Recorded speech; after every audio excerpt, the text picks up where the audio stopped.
ॐ त्र्यम्बकं जजामहे सुगन्धिं पुष्टिवर्धनम् उर्वारुकमिव बन्धनात् मृत्युर्मुक्षीयमामृतात्।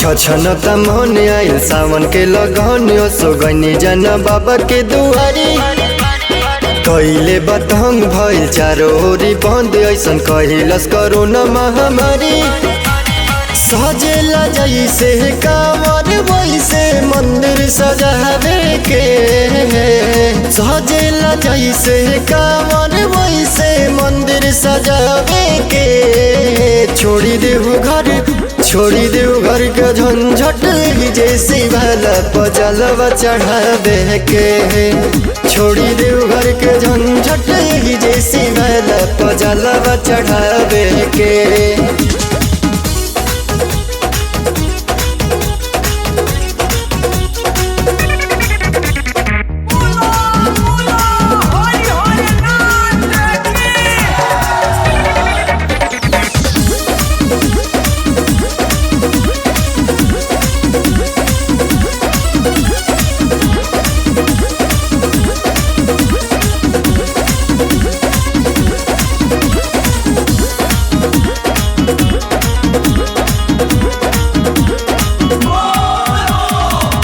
भंगिया धतूर बेल पाता बेल आई के बाबा के भक्ति कर सारा धार सजाई के।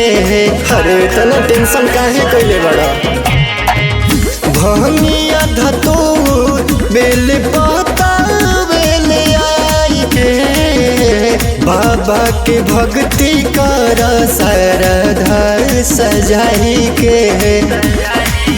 भाई साचो के कहतनी बतिया में तोहरा दम बा बाकी बाबा के पूजा खातिर सब कम बा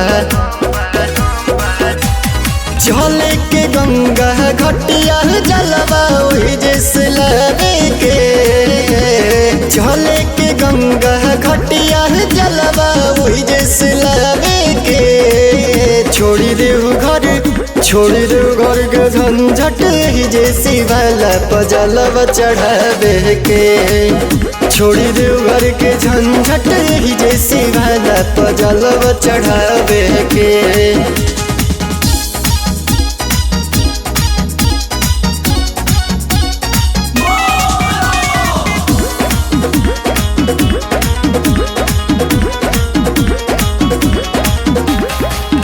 कहले राजेश रवि महिमा बभारी बैजू के जिंदगी भोला दिहले समहरी।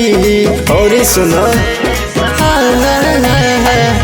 कहले राजेश रवि महिमा बभारी भैया विशाल के जिंदगी बाबा हो सवारी जाके पप्पू शिबू के नेवता तू पिठाबा